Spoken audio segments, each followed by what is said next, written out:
talk is real and the vibe is raw. This South got something to say. No filters, no faking, just the truth, how we see it.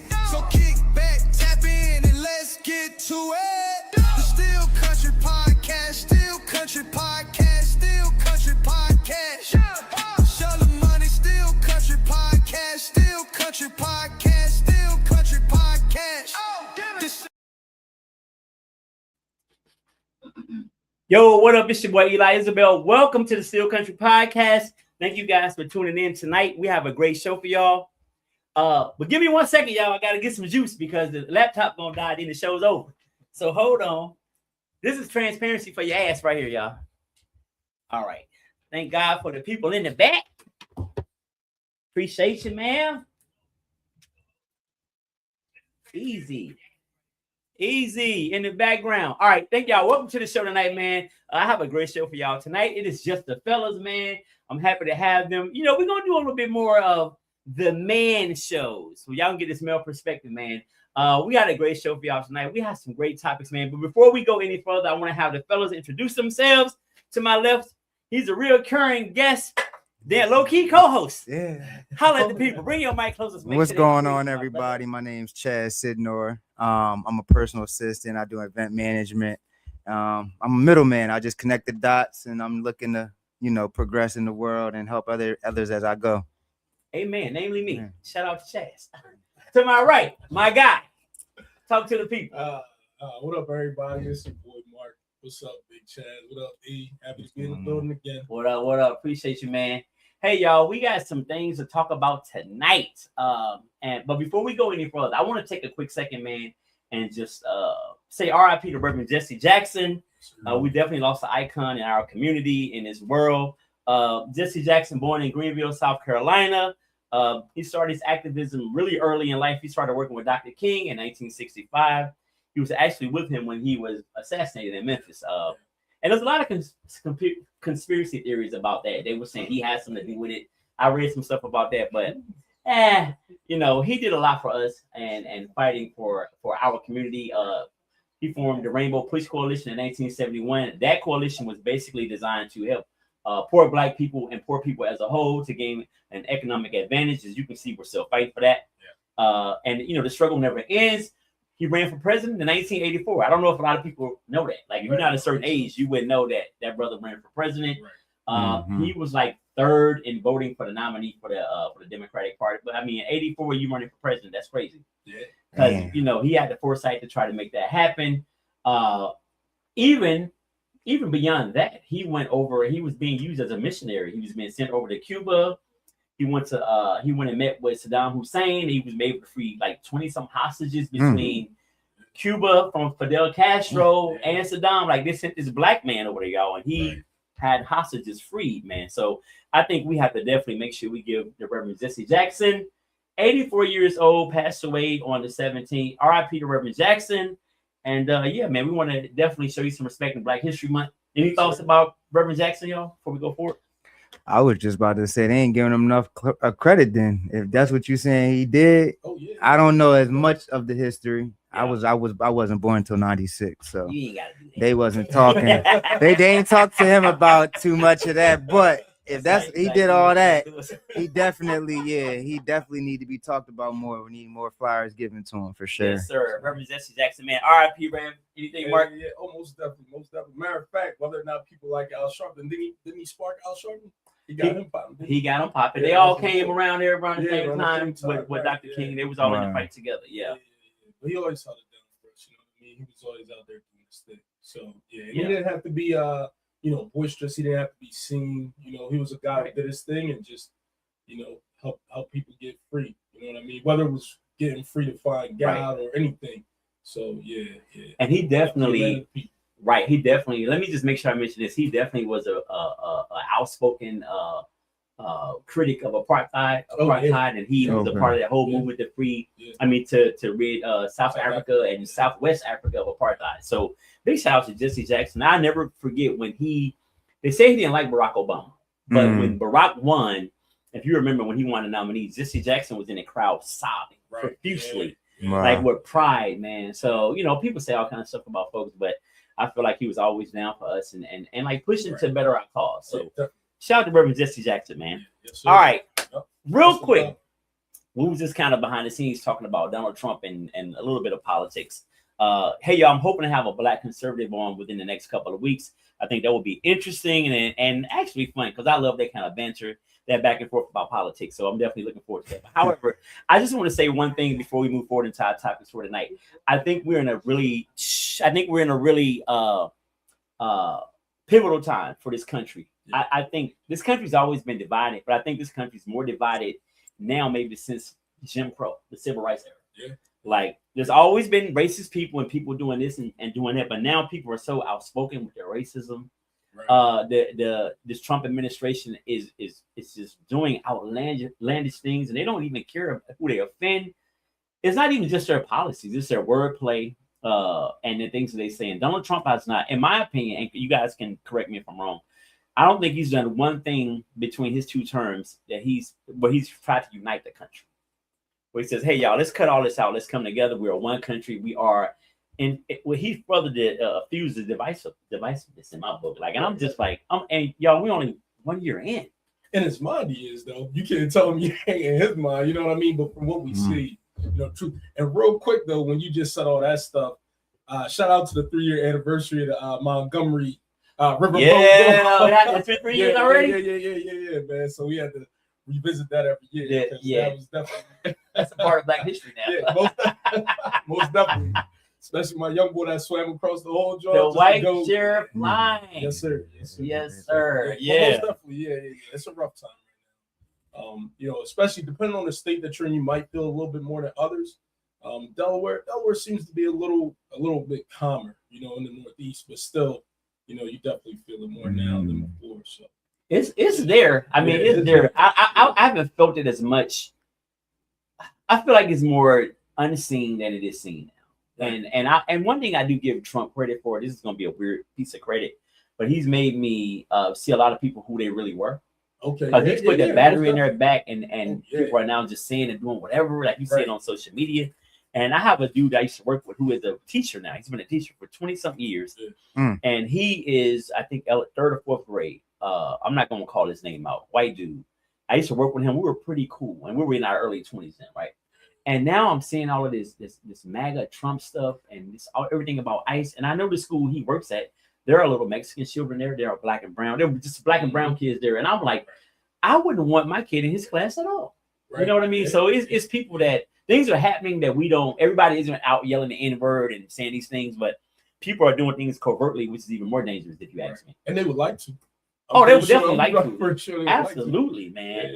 So it's a scary time, man. So. I just want to make sure that, go ahead, Chad, you got something. I don't really speak on the politics too much, but I definitely will say, I got a question then. Let me just ask this. Is it worse now than it was in slavery? Because I always think like, well, it's more of us that have more freedom. There's more of us that have more opportunity, but there are things going on. Right.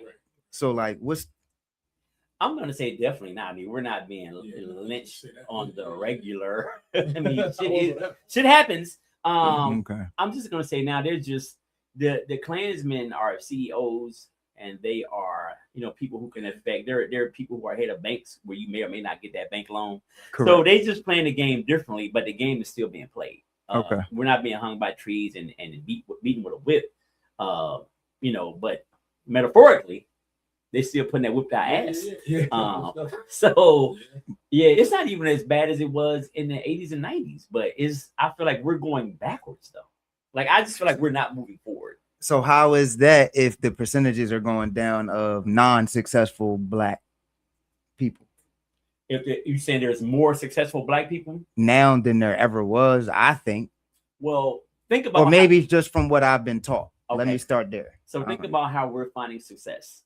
For the most part, that's entertainment and sports. So if you want to just count that, then of course there are more. But that's a small percentage of the wealth for sure. That's what I'm saying. So it appears that way that we're doing better as a whole, but it's a lot of people out here starving. I work with those people every day. I go in their house and they don't have no food. Okay. For every LeBron James, there's 100 of the families that I work with they're like, I gotta buy them dinner. Correct. If I don't get them kids McDonald's, they're not gonna eat. Correct. So yeah, are we in a better place? Absolutely. But there's a lot of work to do, man. And it's sad that we still have to be doing this and talking about this in 2026. And the powers that be, they always gonna throw us a bone. You know what I mean? So that it looks a certain kind of way. They'll say, look, y'all, we can cut affirmative action, all these different things. Because look, y'all have this amount of people, out there, and your race is doing well. So don't worry about it. You know what I mean? But then on the other side of it, like you said, we definitely see some suffering still going on out there. Absolutely. Yeah, I wouldn't disagree with the suffering part, but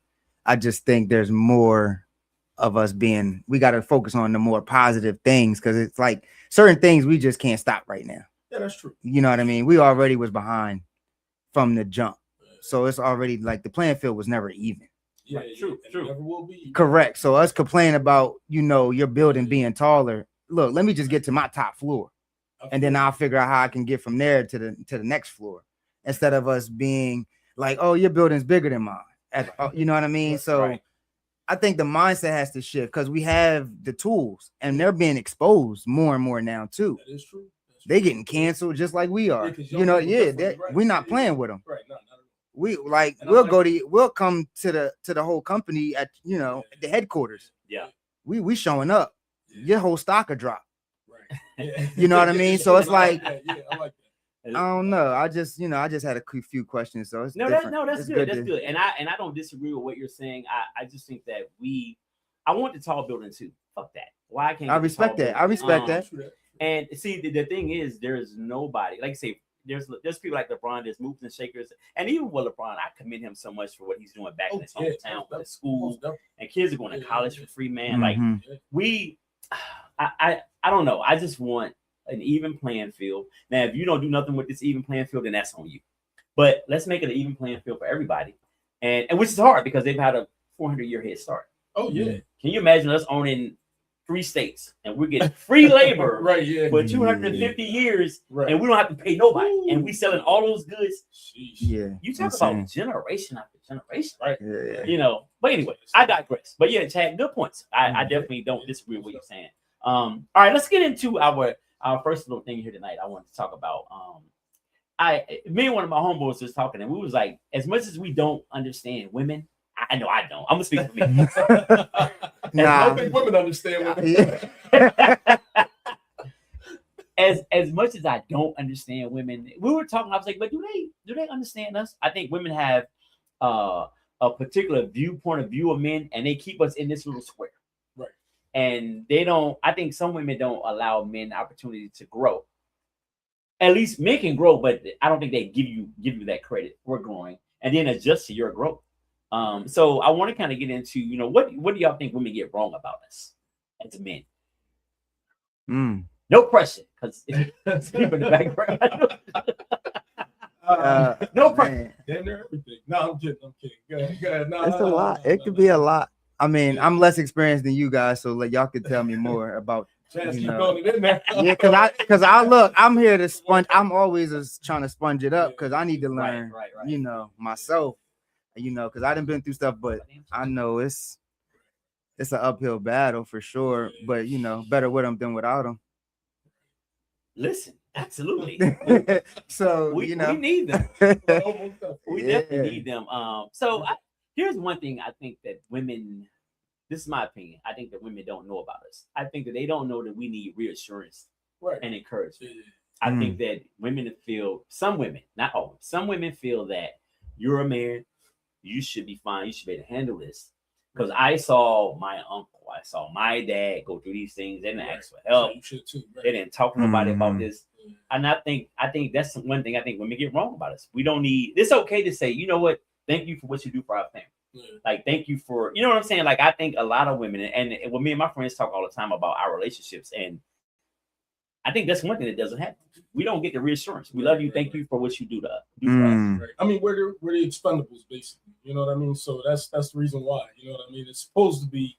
I don't know where it started. I mean, if you want to take it spiritual, maybe it started biblically, but I don't know. It's just we're definitely supposed to be, I'm saying supposed to be, right? So where did I even learn that we're supposed to be the background, or the backbone of the whole, family or everything. So I mean. it's kind of just out there, and it is what it is. But yeah. You know, these days y'all see these YouTube videos where the guy's kind of like the way my wife sees me, and then she'll be like, he'll have written on there like, take me out, and then he'll be a bus driver or a chauffeur, and he's like, you know, anything that she says, he's putting on that costume, and he's like, this is the ways that she sees me. You know what I mean? That's how I feel like it is from what you were saying. Have to tap dance as a man. Right. Well, yeah. Y'all probably see it differently than because y'all were adults when social media wasn't around. Hold on, no shade. It's the reality. Because the women that y'all are dealing with are now on social media as well. So I didn't grow up having to compete with nothing. Like I had social media been out since I was in high school. Right. So it's like it's been a part of your life. Yeah. So like the women that you were looking at on social media, you knew that was not in your high school. You would go to your high school every day and see that's not her. You know what I mean? She has a filter on. Yeah.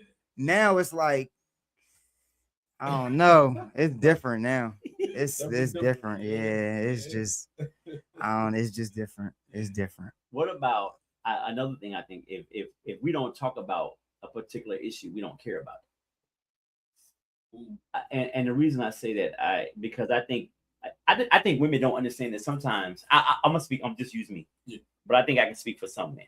I think that they don't understand that we need time to process things. I think that's most men. We're strategic. And we need a minute. Like if I don't give you that answer, I remember back there was a time when we were like really like struggling financially, right? And I remember she said to me one time, I was down here, I think it was at our other house. I was playing a video game, right? I was on my Xbox thing for a minute. Like an original. I never upgraded. I like what I like. But anyway, and so I would have me drinking, I just play Xbox because it was like, because I'm a person that if I didn't have the money to handle it, I mean, ain't no sense me stressing myself. Like it ain't gonna make the money appear. I care, but it ain't gonna make the money appear. So I'm just gonna kind of go the next day and go back to work and try to get what I need. But it came off as if I wasn't as concerned as she was, and each person carries things differently. Some people, if somebody died, they are like stoic. They go through it that way. Some people fall apart. They got to go to counseling. They like, you know what I mean? So I think that just because we're not speaking on it in that moment or we're not dealing with it doesn't mean we don't care. Like, give me a minute because I'm trying to figure it out. You know what I'm saying? And so I think that's another thing that I think women don't get about us. Any thoughts? Most definitely. Yeah. Because we always have to process, and like Chad says, you gotta strategize, and you know what I mean. Have your plans in order. You know what I mean. I will give them credit in saying that. Then that almost makes it seem like they're able to just think about it a little bit quicker, or is it because they're just riding on an emotional? Or I'm not sure, but yeah, most definitely. You know what I mean. We gotta take time. No disrespect, ladies. I just think sometimes I want to say we're the more logical thing. Maybe. Oh, yeah, yes. And they women are like, just go. Because look, if they actually do something and you're like, all right, honey, you about to get up, they like, oh no, you take it too long the day after. Most women aren't doing A, B, C, D, and E. They're going to A to B, and then they'll get to C. A prime example. My daughter, my oldest daughter, we were on the podcast I did in Atlanta. She was saying that if she wants something to happen right away, if it's a problem, and we need to handle it, I'm gonna call my mama because I know it can go down. But my dad would like, all right, hold on, listen, let's think about this. Stop. Let me give you some options, and we figure it out. And then normally my way makes more sense than going to try to fight the whole family. Absolutely. Like, oh man, and that's the perfect example, right? So she's like, if it's a rah-rah, I call my mama. But if I need somebody to just talk me off the ledge and give me some logical way to look at things, I call my dad. That's exactly how it is. Prime example of women. Us like, all right, well, let me see if I can. One time we had rented a car, right? We was going somewhere, and the rental car guy was being real disrespectful to Scylla, right? So she called me. She was pissed. I was like, all right, I'm about to go up there and get on his ass, right? But as I'm driving, like, fuck, I gotta go get on this motherfucker ass. Right. But it's always like, but you know, women put you in a position to where are you gonna do something? You gonna be a bitch. Right. Yeah. So I'm driving up there. I was like, all right, I don't want to go to jail in Cecil County, but I really gotta go up there. Especially not Cecil County. Yeah. Now she mad that you gotta pay a bill and the money ain't gotta come out the account. And now with my job, I can't even work no more because I'm up there trying to fight somebody. So now I'm working, I'm paper plastic. Right. You know what I'm saying? So the whole time I'm driving up there, I'm thinking about the macro consequences of this. Yeah. She's offended. So I gotta go. Yeah. So I went up there and I can't even remember his name. I walked in and I saw the one guy I knew. I said, hey, where's Ty? Yeah. He was like, Mr. Isabell, what's wrong? I said, no, I need to see Ty right now. And I'm like, Ty was a big ass thing. So but he was over there. So then the manager, he came because he knew us. We was renting cars from there wherever we go on vacation. Same dude. He was like, he was like, can I bring you outside and talk to you? Because I was gonna have to smack. I was just gonna smack him for GP. Why? Because I had to. I'm like, so that's my part about about women. Like, they don't think about the big picture. No. Now I'm calling and say, hey, can you come downtown Elkton? I gotta, come pick me up. But what you gonna do when your woman's offended like that? You gotta go, especially your wife. You gotta go. It's a whole nother ball game. I was like, I'm gonna go to jail. I'm not taking shit out this dude. I gotta do it, but I'm probably gonna go. For my wife, I will. I don't got no jail in me, bro. I ain't gonna lie, I don't like it because I like my freedom. I ain't never been, but I don't want to test it out either. I don't got no jail in me though. I don't know the ones that's built for. I don't got 30. I know some people who don't. I know some people. Yeah, me too. They'll go now. In a quick heartbeat. Yeah. Once they're in there, they feel any type of disrespect. They going off. Well, needless to say, because of the manager, that guy ended up getting. I don't know if he got transferred or if he got fired, but we never saw him again. Oh, okay. Yeah. But I walked in there. I was on my rah-rah. You let it go. I'm loud. I didn't even know a status. Like, where the fuck is Ty at? They look at me like, that didn't even look how he dressed. He don't even oh God, no. I'm in there with some slacks on and a sweater. Uncle Ty probably one sweat like, no, we gonna deal with this. I'm like, I say, all right, I'm going up there, babe. I'm going up there. They thought you knew something. You was coming up there like that. Oh, you knew something. Yeah. Taekwondo, jiu-jitsu. Was she satisfied after that? Yeah, she was cool. She knew I went up there and handled. I told her what happened. Like the dude basically talked me off the ledge. Oh, all right. And I wasn't even mad about him talking me off the ledge. She wasn't there, so did you? She was not there. You know what? I smacked him, huh? No, I ain't lying. But I want to know what the rah-rah. I want to know what the rah-rah part is. If she's there, if she's there, it went crazier. I would have to go back and exactly. I would have had to do it on GP because I don't want to look at me like I'm a bitch. It always comes back to that, don't it? See, it always they look at us as a kind of way. Like, so it's gonna come back to that. Yeah, man. So will she do the same thing for you? Hell no. She be fighting. Damn. But on the other hand, I won't put her in a position. Absolutely. So why do women do it? I won't be like, this chick said to me, "Go smack the shit out of this bitch, baby." Yeah, like, I wouldn't that's the fact. But why do women do it to us? I think she would rock for you. I think so. I think she would do it if there was a woman trying to get at me and disrespecting her in that way. I think. Other than that, I don't think she'd be like. Yeah, I don't know, but I wouldn't put her in that position. She is a G, bro. Because I don't want her to go to jail. and you know the jail time I don't have in me. Right. She has even less than her. So she might actually adapt faster. Oh man, but that's on her end. Because I'm not trying to adapt to goddamn jail. Well, I mean, their jail is different though. Yeah, it's a little different. Yeah, it's a lot different. Yeah, we get worse. She'll come back with a business plan and some new girlfriends. Like, we coming back with PTSD. New girlfriends, like we all hang out. Yeah, like friends, when they get out, friends. Nah, not no monogamy or no lesbian thing. Nah, I'm not putting that on nobody. I'm not personally against any of that. She come back and she own it. That's how we talk about it. But nah, but I just wouldn't. I would never purposely put her in a position where she may have to hurt somebody hurt her. And I would feel bad. You know what I'm saying? Now I gotta fight a woman. Right. This is a whole other thing now. Because you get the best of my woman over there, I'm not gonna sit there and watch you beat her down. Right. I'm about to clock you.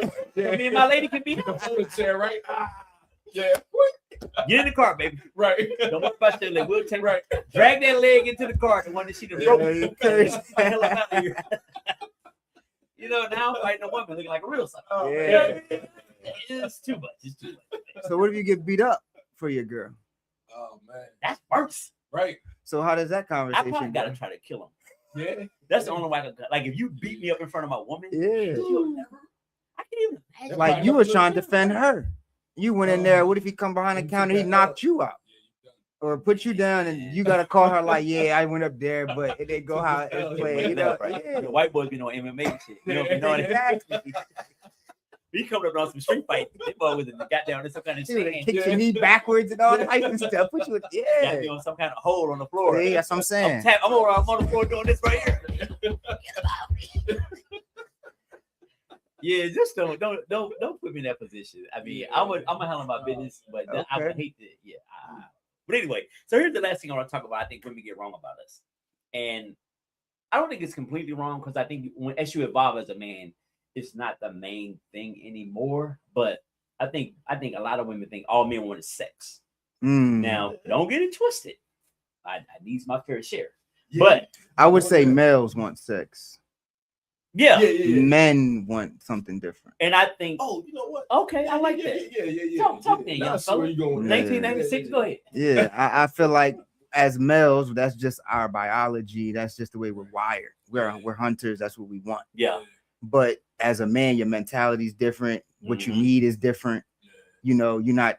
Sex might cost you your life. It could cost you what you done grew, what you done built. So you think different as a man than a male. That's fact. Yeah. Out of the mouth of babes. I love it. For sure. That's why how you over here every week, brother. You know? I appreciate it. You bring a To little a point though, because I ain't gonna lie, Chaz, I'm still kind of. No, as a man, it doesn't go away. Right, but right. As a man, you just correct. You just have better discipline. Like every day you go out, you're not trying. You might just on a Friday, but your discipline's way different. That's true. You know what I mean? That's true. Especially if you know what I mean, like we in our position that we're in, so definitely. But if I didn't have someone, I don't know. I'd still be mature, but my mindset every day was still practice. See, it's scary now, though. That's what I'm saying. Like you say that because it was, you still maybe try to be out there, but you be more selective. You better be. Yeah, I come home. I mean, but the fine ones be the ones that. Yeah, they the issue. And you know what? I'm gonna tell y'all some funny shit. the times, excluding my lady, the times I've had like really, really fine chicks. Yeah. Coochie always had a little smell. That's fresh. That's a bad. Real fine ones. Nah, I'm telling you. I'm talking about dimes. Because she's probably always working with it.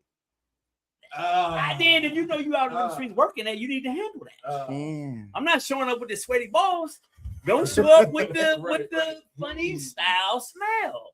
The finer, like the finest. I'm just like, I got a homeboy Greg, right? I can say his name. My boy Greg. You know Greg? Me and Duff, we tomorrow real tight with Greg. Right? Greg had this one chick, and she was bad. She was bad as a 2-year-old, right? And boy, that dude said they got to listen around. He said, "Bro, it was like a cesspool." I'm talking about Gucci, like the finest nails, hair, cesspool. So I just have a theory. I just think some, not all, of course. Right. Man, I think go between them like 6 and 8s, the 6 and the 8s, between 6 and 8. That's where you're gonna find your gold mine at. Yeah. So yeah, 6 man. and 8s, between the 6 and 8.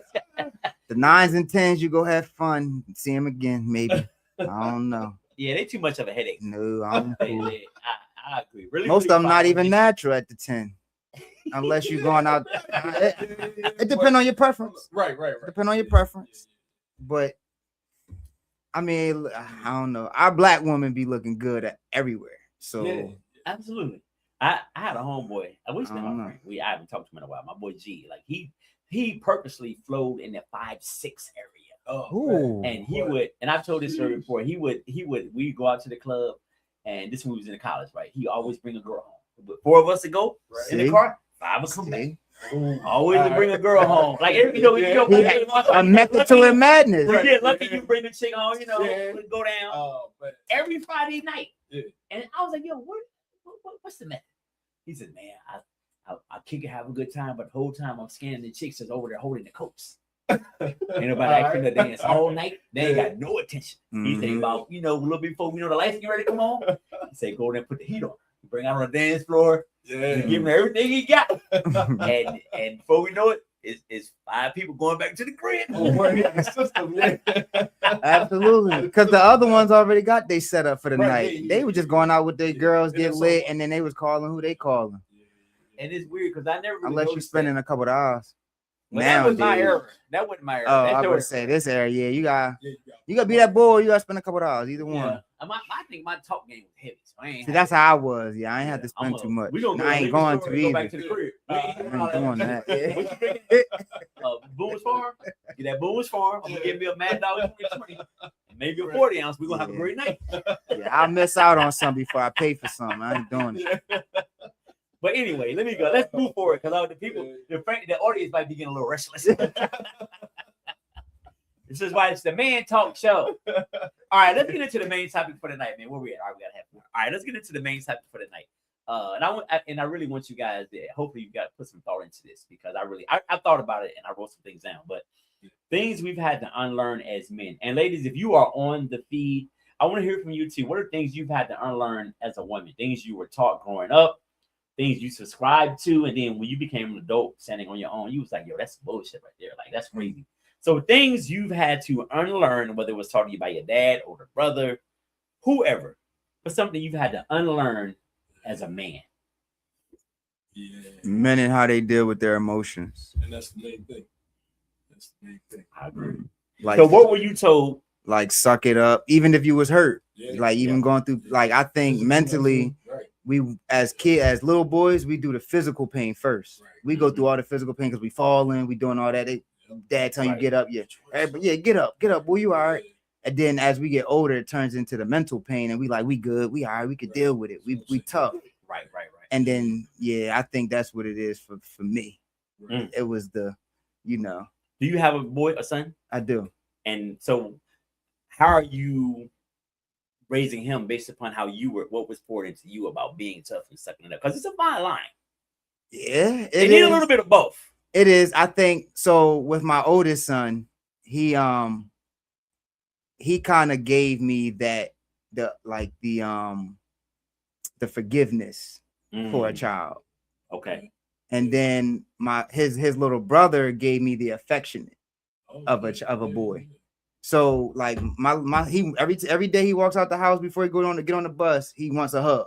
He don't want a dab. He wants a hug. Right. So that taught me, okay, like, that's what he looks for. But my older son is more like, I'm good long as we rock. I want to be like you. Yeah. So it's like, just go through the motion and he'll follow. So I think that was for me. That's what my story is with them. There are things I think that I'm still working on because I had them so young, 17 and 19. I had them. So I'm still working on things absolutely. Yeah. So like even with dealing with women, like I didn't bring too many women around them, but even if like I'm like an argument or a disagreement with a woman in front of the child, like it's a no-no. Right. But I've done that before. Yeah. So it's like, I've never really seen my mom or my dad do that. Even then when they weren't together, my mom didn't talk bad about my dad too much. Oh, wow. So when I was on the other end of that as a young dad, and I'm going through all the baby mama drama, I don't know nothing about this. Yeah. So it was a lot of things I went through that I'm like, dang, I wish my kids would never see this, but I always had the opportunity to change it. So they still see me in a different light. Right. But I keep it open to where like this generation, you got to let them talk. You got to let them feel a certain way or they'll shut down. You got to hear them. Yeah. So like I let them talk. Like just talk about it. Let me know if I was wrong. It's okay for telling me like, Dad, I didn't feel the way you said that to me. That was kind of crazy. That's vital. Like, and it is. Yeah, it is. Because usually you like, it is what I say, not what I do. But now it's like, nah, these kids are very, very observant. They're on it. Absolutely. Yeah, so that's kind of something of like my story, how I'm learning. I think emotions and stuff. I think you said something great. Like, I think there takes a certain amount of intuitiveness to understand that each one of your kids needs something different. Right. Correct. Because I know when I was growing up, we all got the same shit. Yeah. And I was the only kid on my mom's side, so I'm the only boy on either side. Yeah. So like for me, like all of this is new, like sharing, like having kids and they got shared. I'm like, I ain't never had to do this. What are you like? Why y'all fighting? You can't even speak to it. Yeah, so like I had to buy me and their mom. We buy multiple things. Like you want an Xbox? We just gotta get 2. Yeah. You want a VR? We gotta get 2 because we don't want none of that arguing. One at your house, one at my house. Whatever. Like or they'll transfer it nowadays. They old enough. They got book bags. They at my house. They taking it with them. They come to my house. They got their own rooms and stuff. But it's just like you just gotta kind of cut out the nonsense. Yeah, you gotta curb it. Because their mental's a little weak now. Like compared to what we did. Like they'll mess around and really hate their brother for a week. You be like, you really don't like your brother? Right. Because he did what? You did come on. Fight, I ain't gonna help him. Yeah, exactly. That would be the exact reply. No, he didn't help me, so I'm not gonna help. What do you mean? Y'all better not come in this house together and tell me somebody did something and y'all help. Like so it's like I still keep that old school because my grandpa was like that, some of my uncles and so it's like my dad, so I keep that too. Yeah, that's what's up. Mark, before I get to you, let me read a couple of comments. AMI H5P9. Oh, she said, as a woman, I had to unlearn that I did not need a man. When he left, I had to unlearn that I needed a man. Wow. Wow, that's powerful. Wow. Thank you for that comment. My daughter said I had to unlearn thinking that our parents are supposed to be perfect. With age, I realized they were doing the best they could with the tools they had, and there are still just people doing life for the first time. Wow. Thanks, Muns. Appreciate that. Mark, what's something you had to unlearn? But real quick, can I ask you, like, it's not that she don't, because when women say they don't need us, I feel like it's something about that, man. I feel like, I feel like that's something that's pumped to them, like, that's generational stuff, though. Yeah, like, come on, man. Like, if you come from a family of married women, they're not saying stuff. You're not hearing that conversation. Respectfully, before you get into it, I will say, it's an even, like, we need each other. But I do say, like, I'll tell people real quick, I don't need a woman. I want a woman. Right. The same way. There's a difference. Correct. So, you know what I mean? It depends on what the need is. Like, are you needing? So I'm about to say, if you hetero, you need a woman. Yeah, absolutely. Exactly. So I think, I think they need us just as much. That's right. Yeah. See, they come from us, respectfully. They don't want to hear that. But they don't want to hear that too. Okay. I want to hear that. Tupac said it anyway. Right. Yo, go ahead, Mark. What was you about to say? So, what's something you had to unlearn? It's a few things, but being Jamaican, it was a lot of stuff. Well, it is a lot of things that I have to unlearn because Jamaican people, they built different. You know what I mean? So it's more than just the accent, but and then coming from a Jamaican spiritual household. Oh yeah. You know, because any little thing that's wrong with you, you know what I mean? They like, that ain't wrong with you. Don't speak down on yourself, man. Pray that off you. You know what I mean? Well, you might really have something wrong with you. So I'm not saying that I'm not a pious man, but at the same time, I had to unlearn that everything is prayer is the answer. I'm not going at anybody that's prayer is the answer, but sometimes you need that worldly answer that, you know what I mean? I need somebody to tell me something, not just say go pray on it, and I'm sitting there waiting to hear this divine answer that I don't hear. So I'm like, you know what, fuck it, I'm gonna go handle this myself.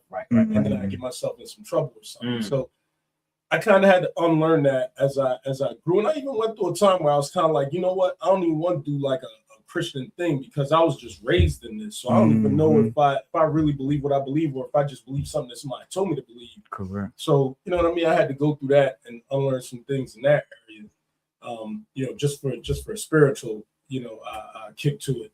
And then just for other things, man, I had to unlearn because Jamaicans real quick to tell you, boy, hey, I love y'all, right? Jamaicans will tell you real quick, like, we not Black Americans, so you got respectfully, Africans do it. Africans a lot. Like I had a boy who's Haitian, they do it too. Right. Like y'all all on that. And I don't even know why. Respectfully though. And I came here as a kid, so I'm like, what y'all mean? I'm Black American, and they like, no, you're not. You know what I'm saying? And I'm just like, what? So yeah, I had to unlearn that as well. Because a lot of times my family would be like, "Oh, nah, you can't marry no American woman. You need you a Jamaican woman. She'll wash her foot and all that to be here." And I'm like, "Hold on, but is she trying to come here, or do she really love me? Like, what's the real wow. thing?" So that's your point of view on it. Because I was going to ask you, like, from my point of view, I'm like, as an American man, that's like cream of the crop is those cultured women. We're cultured. Black women are cultured as well. Black American women. Right. But that type of culture, you get that, like the wash your feet, because as a man, I just want to come home, my dinner done, you wash, like that type of stuff is all I care about. So, and I think they have that. Yeah. Even till this day. Right. But at the same time, I don't want everybody to believe like it's only that. Because they come with this just because women, it's just women, they just come with this. So no matter what, they still had that I don't need a man thing. So at any given moment, they'll take care of you. Because my woman as an American, definitely I'm gonna say she takes great care of me, right? For an American woman. Yeah. And then if you say the wrong thing, though, they still, the Jamaican woman will do the same thing, except you gonna hear it a lot faster with an accent, and there's some things flying at you. So you wow. God. You know what I mean? Okay. So like, yeah. So, okay. Yeah. Most definitely. Let me touch on something real quick you said, which Shad touched on too. Like, I think that black people from other countries, how they disassociate from us, I think is I think black people from other countries have a more favorable view of white people. Yeah. And I think and because maybe you don't have your parents or your grandparents, and like I can speak to my mother who would be 84 if she was alive, right? Amen. And then my grandparents, then my great grandparents. Their journey in this country is much different from black people who come from other countries, and either old black people. So I think it's easy for them to give white people the benefit of the doubt because they haven't, like, we've already did the civil rights movement, we fought slavery, we fought Jim Crow, and then you guys get to come over here and ease into this soft life. And I think that you are like, well, what the fuck is wrong with them? It's great for me.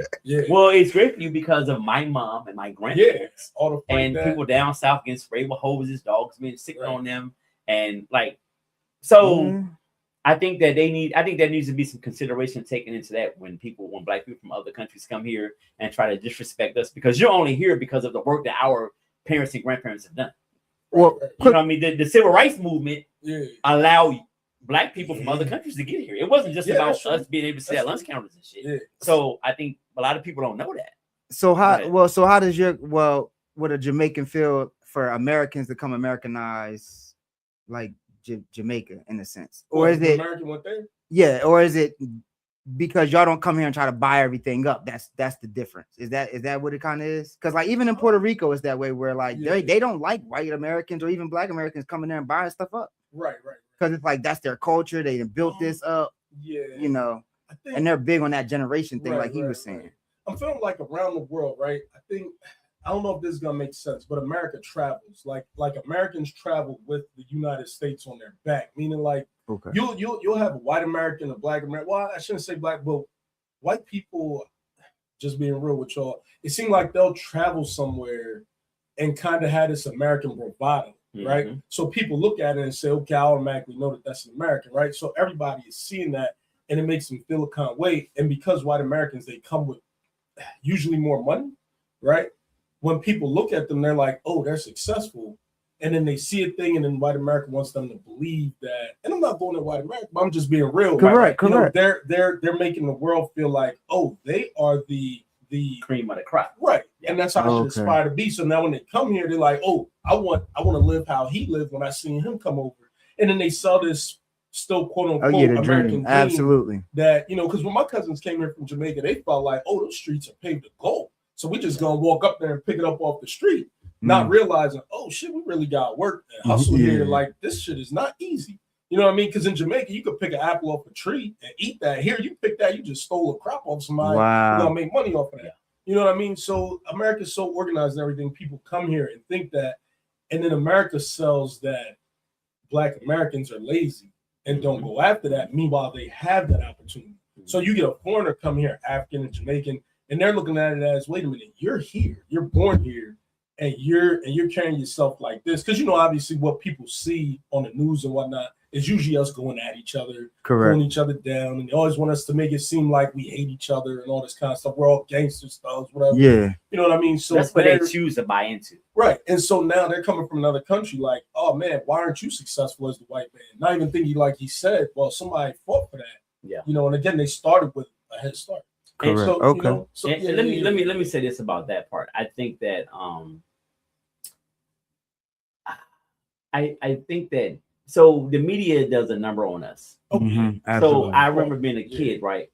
And all I knew about Africa at the time was that there were starving kids with big swollen stomachs and flies around their mouth. Yep. Yeah. So the media gives you the perception of what you want. Sure. I don't know that Nairobi, Kenya looks like fucking New York City. Right. It's rich people over there. It looks like it's a 500 skyscrapers. Yeah. And people are doing well. Yeah. That wasn't shown to us. Yeah, it wasn't. So, and I think we need, as you grow and get older, you need to learn the difference between what's been presented to us and what's actually real. Yeah. And I think foreigners, they take that on. Like I can tell you an example. Like when I see like people like go visit Jamaica or they're in Africa, and I see people like they're so they want to be Americanized because I'll see a person in 2025 with a goddamn FUBU outfit on. Yeah, in Africa, or like no, we ain't wore that in 20 years. Like, but their attempt of they dog Black Americans out, but they want to immerse themselves in the culture. I don't give a shit what nobody says. Absolutely. When I see Africans over here, bro, and Africans are the biggest fucking scammers by far ever. Yeah. All that shit about calling, hey, send us your information. We got a $10,000 check for you. Yeah. That shit was all African shit. Right, yeah. All of us got a cousin in Africa that won $1 million. He trying to send it to you. Come on, man. So, we have to, and because we don't communicate with, because Black Americans, and there's this, you know, the dysphoria, what's the dysphoria, whatever it's called, of our race is fucked up. Oh, and we're so divided. Like, and I don't know if that'll ever be fixed. So that's kind of, I think, where we are with that. Right. My African neighbor, both of his children have white wives. Wow. And I'm talking about they African, like Kunta Kinte. Yeah, that's what like, they do. Kizzy. Because see, look, now they go back home is gonna look like they rich. They do, because they fly over. They fly car over there. Yeah, they like their house. Yeah. But these boys are Americanized. Yeah, they're young men. They're college educated. They both got white women. Right. And then the world's how are the white women treating them and stuff like that as well? Right, because they got them thinking Black. Because I don't discriminate when it comes to who you love based on, you know, your experiences and stuff like that as well. Like, I don't want to bring home that. That's not my desire to bring home the white woman. Right. But have you ever? I've dated white women, but I've never I've never been like, oh, I'm gonna marry me a white woman. I fell in love with her. Nah, I ain't doing it. Yeah, I just feel like at the end of the day, if shit hit the fan, and if I offended you enough, I'm gonna be called a nigga. Yeah, they're gonna tell you. By the woman I'm in love with. Yeah, it's there. It's there. I don't give a shit what you say. Yeah. How and I love y'all. You're watching, but it's in them. Yeah. I mean, let's just be real.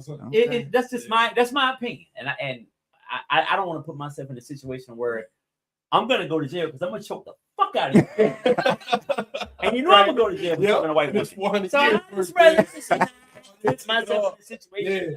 I'm gonna push it square no fucking nose. Right. Yeah. Right here, blood everywhere. So we just not. I just rather say, you know what I'm saying? Yeah. I ain't mad at nobody who date a white woman or whoever date out you. Do your thing. But for me, I hope y'all don't hate me. I do feel I don't like sisters with white.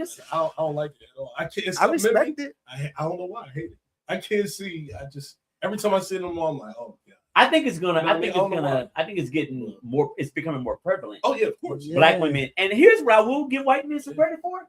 Yeah. Bro, when you see a white dude with a black woman, she be fine as shit. Oh my god, and that's the shit that pisses me off. We take anybody. Like, she just gotta be white. Yeah, no, right. Dude, they be finding the fine ones. Yeah, they get bad black women. But that's because them black women usually. They don't. Their class of black men is a little different. Right. They choose different with that.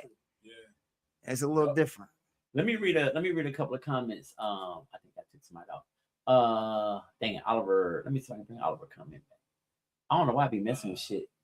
Okay, Oliver said dinner. He says dinner made and foot washing sounds like Chaz would be in heaven in Europe and Asia.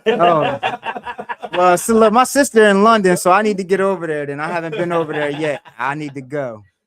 Yana says, I think it's jealousy. I think she's talking about like Africans, their venom or their dislike of us. I think it's some jealousy and envy tied to that for sure.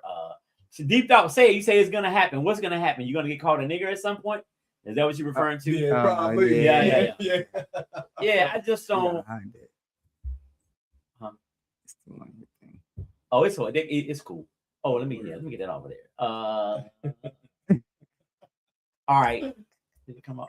Bro, yeah, listen. All right. So Oliver says, apart from the heart, only one color really matters. That's the green. Oh, you're right about that. I'm still be talking about money. Yeah. That is the green. Let's move into. I want to talk about something I had to unlearn. Okay.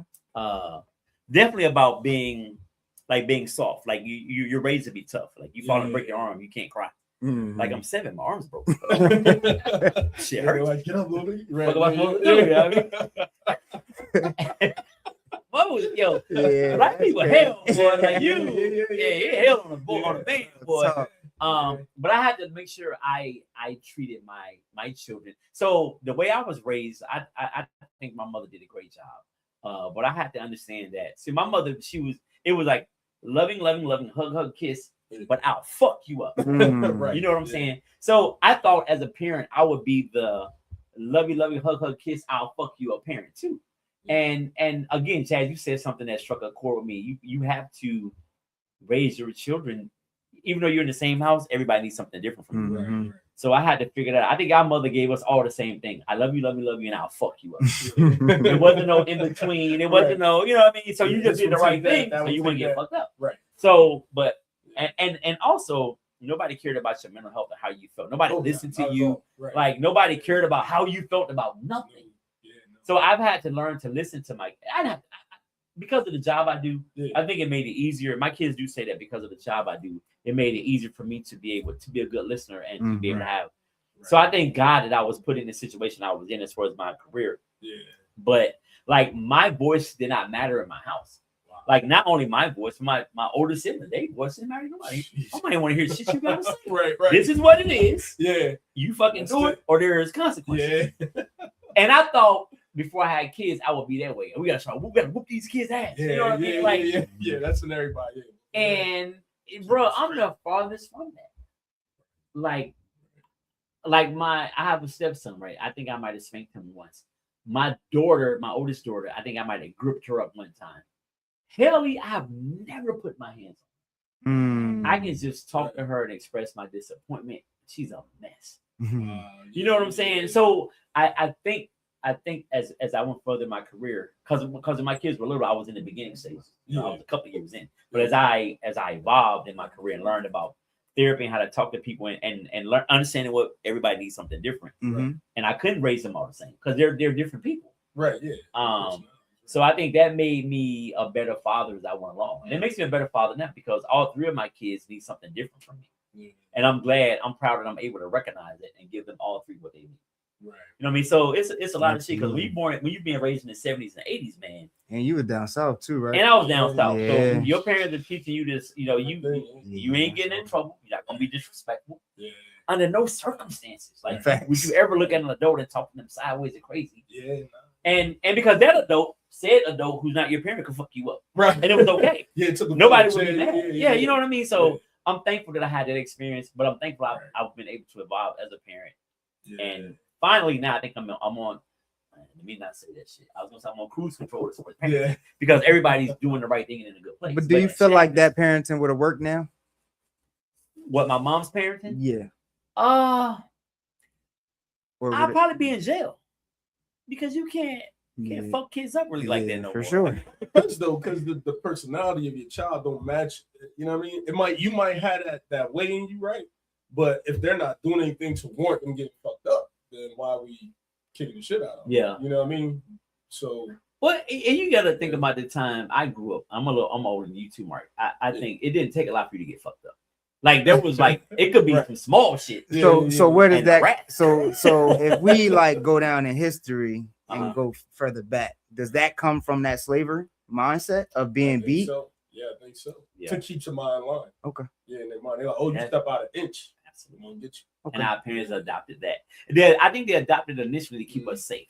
Right. Okay. Right. It was a safety mechanism. Don't do this. Don't talk. Don't sass white folks. Yeah. Don't do what they tell you to do. Yeah. And if you didn't do it, they will whoop your ass so you wouldn't get killed. Right. So you would stay in line. So and then that just from the 1800s to the 1900s, they matriculated down through. Yeah. And our grandparents, my great grandparents, I'm sure my grandma got fucked up. Oh yeah, as a kid. Yeah, because I heard stories with the switches and all that type of stuff. Yeah. That's real. Extension cords, switches. My grandma, my mom's mom, who she had a bullwhip. This is some slavery shit right here. Dang.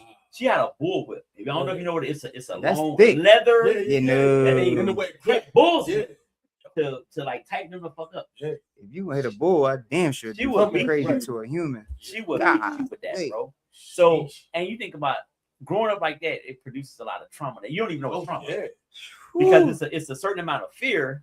Right. Like when I was my mother per se, but with my grandmother, there was a certain amount of fear that when I went over her house, like I was a nervous mess. Right. Yeah. Like I didn't want no issue with her. And when I turned about 12, when like, you know, when you're little, you got to go with your parents. You can't be left at home alone. And my siblings were all 8, 9, 10, 12 years older than me. So I was like the little dude in the house. So I think when my mom, when I had to go if they weren't there.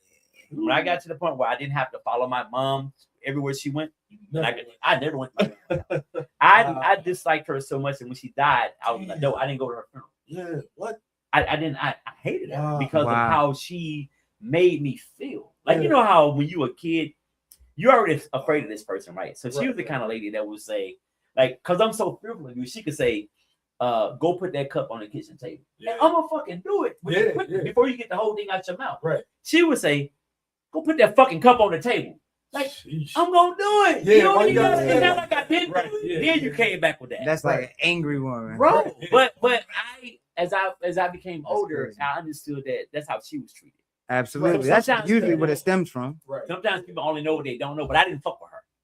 I didn't fuck with her. Was your grandfather? He was there, but I mean, she ran the house. Right. He was the nicest, kindest individual. Right. And I used to be like, how the fuck are you with her? You wonder how two people together, and the mother would be like, he's the sweetest man in the whole world, and she's a devil. Yeah. How does God and the devil hook up? Right, yeah. That's what I used to be like. When he passed away, I remember I went to his funeral. I was a little kid when he passed away, right? I was like, I know you happy. You out your misery. And you know how they refer to each other? They called each other, my grandfather and my grandmother, they called each other nigga. Oh, what? I never heard them call each other babe, sweetheart, honey. Yeah. What's up, nigga? Nigga, hey, nigga. He come in from work, hey, nigga. What's for dinner, nigga? Wow. That's how they talk to each other. Oh, wow. Just fucking hardcore. Yeah. You need to write a movie about that one. Oh, man, right, yeah. That's a little short film. Too much trouble, brother. I'm geeking right now. Yeah. I'm going to go get some crack when this shit is over. Let me read a couple of comments. Said, are you talking about the to the white girl? Okay, Lisa said it does. Nisha, it does. We got sidetracked. It does. What are you saying? What does? Iana says, yeah, you were my gentle parent. Laugh out loud. Definitely was a gentle parent. Oliver says, absolutely. Corporal discipline still exists. Yeah. I lost it. Corporal discipline still exists and works. It originated from the Bible. Spread the rod and sport the child. Can it work? I don't know if it's as effective as it was 25, 30, 40 years. But I also feel like, you know, I think a little tap is appropriate. I'm spiritual. I'll be into the Bible. You gotta take it for and use it for the time you're in the sense. Yeah. So like, like if we are beating our kids all the time, you like you said, we end up in jail. Yeah. And that's not gonna spark a change in them because they're gonna get used to it. Yeah, I'm about to get fucked up. Now I'm over get, you know what I'm saying? You get that ain't no big deal no more. You get your ass kicked.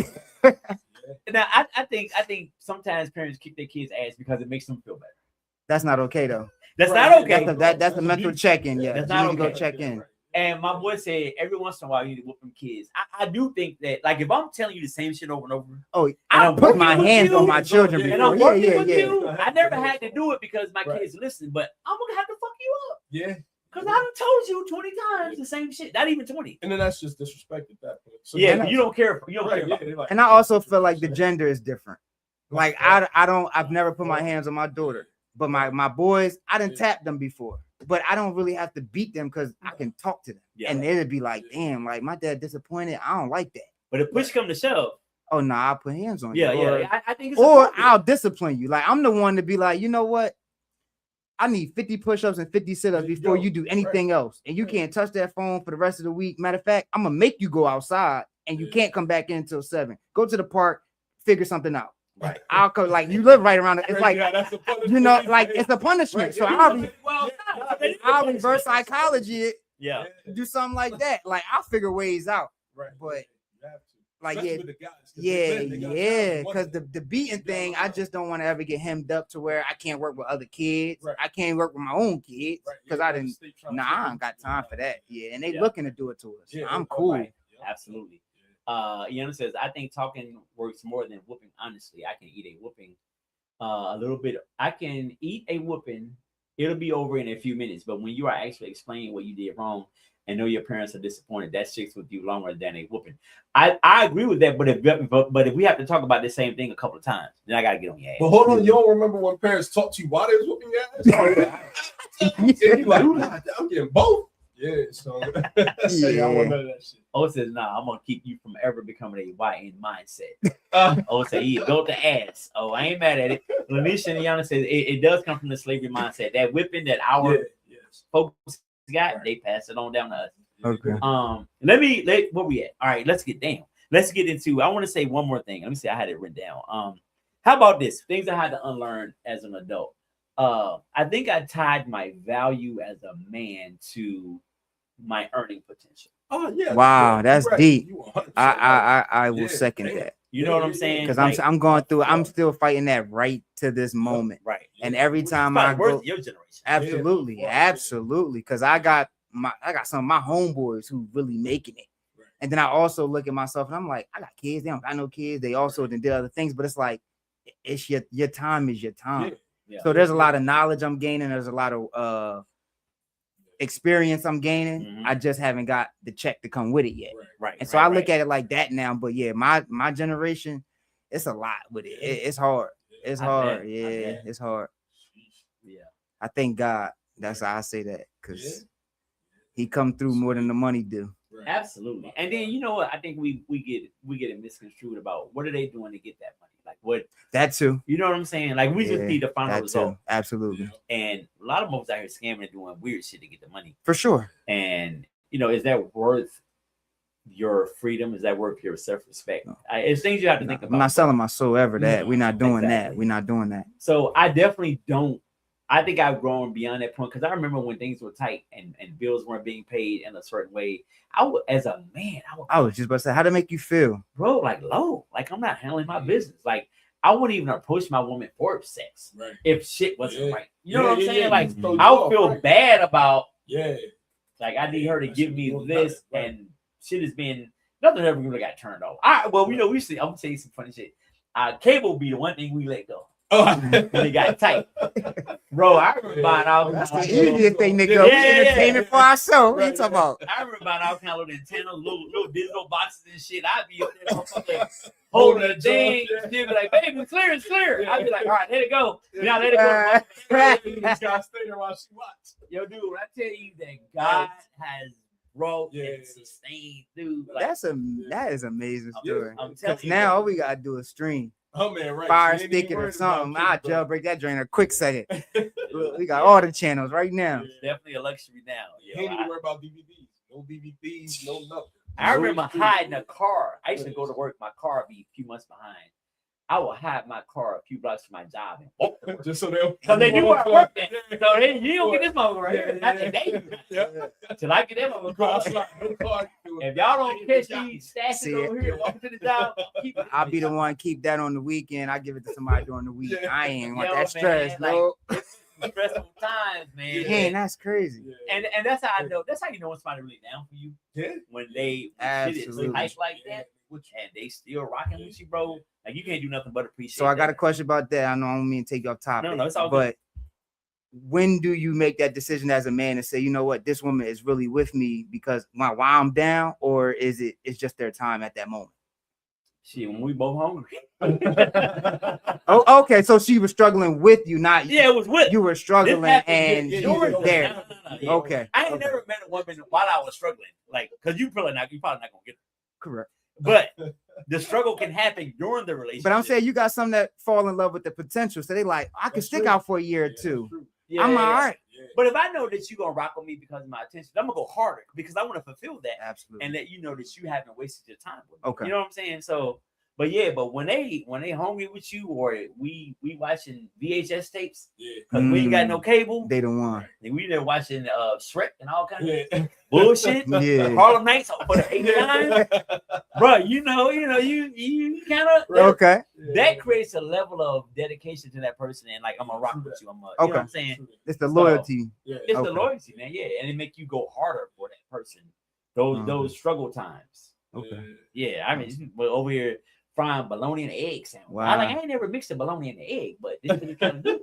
I don't eat pork, but that do sound good. I ain't gonna lie. When I did have bologna back in the day, that did sound good. Sure. I would have ate that. Good motherfucker. Burning my blood sugar up. See, so you had the sugar water, and bread or whatever that is. I had sugar water back as a kid.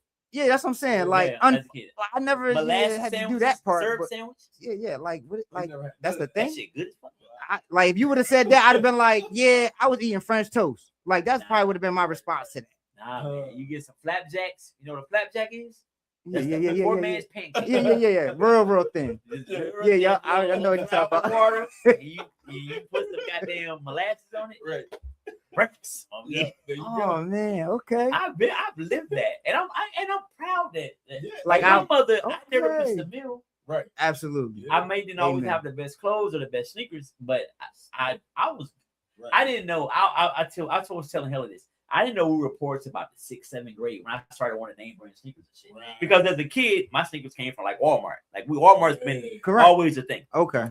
My clothes came from Walmart. My sneakers either came from Payless or Walmart. Shit, I was good. Yeah. But then when you get like junior high and you start learning, mothers is like clowning you about your gear. Yeah. You ever heard of Rustler jeans? Oh yeah. Who? Yeah, Rustler. Yeah. Never heard of like a knockoff of Wrangler. Not that the Wrangler's a knockoff of goddamn self, but Rustler jeans. Like I was a Rustler jeans. Right. Okay. Yeah, you pair of Rustlers and some pro kids and some pro wings. Yeah. I was home, baby. Can tell me shit. I put a crease in them goddamn Rustlers. Yeah. Oh man, like this. No way. Yeah, man. Good. You know, but if my homeboy's on here, he can attest to this. Like that right there, like we all kind of came. Well, he had both his parents suck ass, dude. He had both his parents. I'm talking about. That's a whole nother situation, though. Why we always come at like people who got like 2 people in the household? Well, my kid is living that now. Right? No, I say that to fuck with him. Like, okay. I'm envious of that. Like, I could have wished I could have had my father. Copy. It was more. You know what I mean?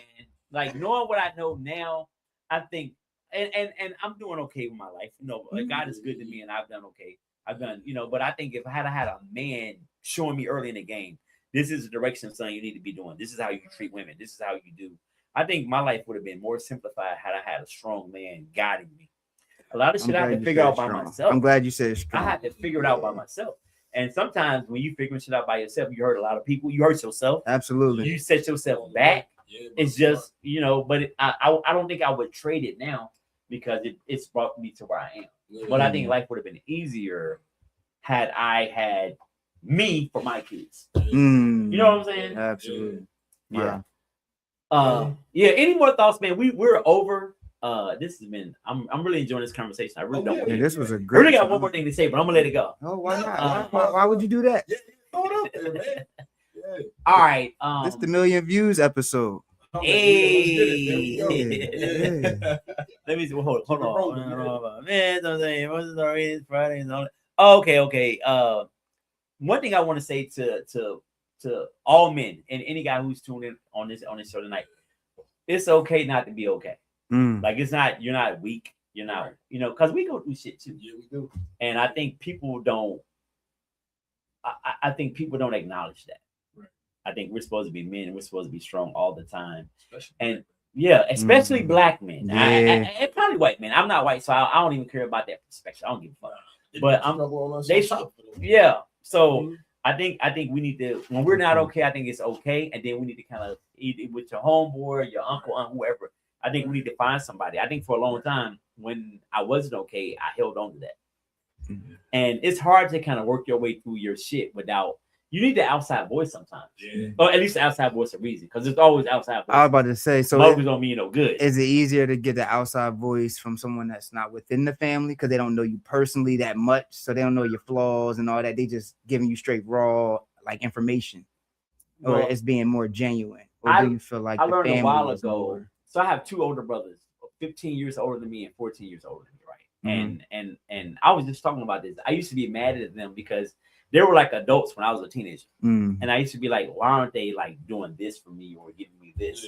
And then as I got older, I realized that they couldn't give me what they didn't have. Right. And I was holding that against them until, because they didn't have a dad. Their dad wasn't there. Like, he wasn't there. Mine wasn't there. Their father wasn't there. He was around, but he didn't do, he didn't pour into. Correct. And so I had to forgive them in my head. Like they wasn't even probably thinking about the shit. But I was mad at them because I felt like y'all way older than me. Y'all should be guiding me. But they didn't because they weren't guided. Okay. So it's just things you learn, man. And then I had a knack for lashing on to older men, like my homeboy Vinny's dad. People who could pour into me, like my basketball coaches. That's how I am. That's how I've been like that forever. Who will pour into me. I've been like that for a long time, especially as an adult with children. Like, I'm always looking for the men who are successful with children. And who are either aspiring to be married or are married and been doing it successfully. Because it's like it's people who married, they're not happy, but I need the black men who happy about being married. Because I want to do that one day. So I'm trying to. I like putting my circle with that type of energy for sure. Absolutely. And one thing you're gonna learn about the men that are happily married, sometimes they're not happy. But the relationship means enough to them that they hang in there and they fight for it. Like, so don't think you're gonna always be that way. No, not happy as in the feeling, but happy as in like you content with the situation. Okay, correct. All right. Like you happy with who you chose, regardless of the situation. Because sometimes I want to put a motherfucker in the sleeper hole. Absolutely. Sometimes I just want to love them and hold them tight and make sure they're fine. And then sometimes when you're in a deep sleep, she got the hot grits. You know what I'm saying? I want a little red. Shut the fuck up. I said, listen, I don't just leave me alone. I don't want to talk about it. I will come back, but right now, leave me alone. Women don't have to. Keep going. Absolutely. So then, the rabbit punch must come out. But man, listen, it's a thing where I know I've been in my situation long enough to know that you fall in and out of love over the course of time. Not out of love that I don't want to be with you no more. Right. Like F you, let's move forward. You but find a way to change. Sometimes, and I know it's both ways. Sometimes she don't like me. Sometimes I don't like her. But I think the commonality is we find our way back some kind of way. I don't know if it's divine intervention or I'm a moron. I haven't figured the part out. But the shit works itself out. You know what I'm saying? So it'll happen. Okay. It'll happen. Oh, I'm not rushing it at all. Don't rush it. That was just the end goal of me being around black men who are older than me. That's just like the end goal. But it's a lot more to it, like business wise, or just how I maneuver in situations as a man. There's certain times where I might want to go crash out as a youngin. It's like that's not smart at all. First of all, you ain't got no lawyer money. You ain't got no bet. Like that doesn't make sense. So calling on them older men who've been there and been like, bro, look, you don't want to go down that hole. Please don't. I did it before you did. Right. And actually having that personal relationship with them is real big. It's good that you got that in you. Absolutely. A lot of us don't, but I love it. I love to do it. I love, sponging up older men because that's what they willing to give, the information. We just gotta be willing to take it. And a lot of us think we know everything, and I'm like, I don't know nothing. And you know what? I'm sponging up from older dudes too. Okay. So it never doesn't ends. stop. It doesn't stop because it's always somebody that's been where you're trying to go. So I'm not 70, so I can't get their perspective. Correct. So you know what I'm saying. So I appreciate. What I appreciate about you. I appreciate the fact that your wisdom at a young age, bro. Like I know, you know what I'm saying. Like me and you. I've been around you a few times, but we never chopped it. Absolutely, yeah. You know what I'm saying. It was always just on some bar. Like, we always having a good time, like partying and having you, bro. So I'm definitely impressed with your mindset, and I appreciate it. Yeah, it's a daily work, but Yeah, that's all good. And you know, and you make me look at things differently too. So Okay. I definitely appreciate that part. Because sometimes, you know, I'm older, so I might be stuck in a certain place. Then I hear him say something like, "Oh shit, I never really thought about that." So I appreciate that, man. For sure. Okay. Listen, y'all, we are like 14 minutes overtime. Listen, everybody who tuned in and comment, Oliver says yes, the struggle definitely separates the coochie from the wives. He is absolutely correct. The coochie get funny when the money funny, the coochie funny. It's all a big joke. Everybody's laughing. Yo, everybody who tuned in and left a comment tonight, man, thank you so much, man. I appreciate you guys for tuning in and rocking with us. We're gonna be back, man, with more just more information, more content, more funny shit, more things that we can all learn from and grow from. I want to thank Mark and Chaz, man. Definitely, you guys, you got a spot at this table whenever you want it. Chaz, you already know what it is. Mark, you know what it is. Yeah, he gotta come back too, though, because we got to come back. love. Yeah, this was great. This was great. Part 2 of this. I'm loving the fellas. Part 2, 3, 4, 5. Yeah. I'm loving the fellas, man. So thank you guys for tuning in. And before we get out of here, thank you all. Shout out to the people who have been I've been checking out the views on YouTube and on Facebook, man. Thank you guys for all tuning in and just checking, even if it's for 10 minutes. Thank you. I appreciate you, man. And remember, Steel Country Podcast, we love you, and the South will always have something to say. Peace. So. Straight out the South, Arkansas, where the talk is real and the vibe is raw. This South got something to say. No filters, no faking, just the truth, how we see it. So kick back, tap in, and let's get to it.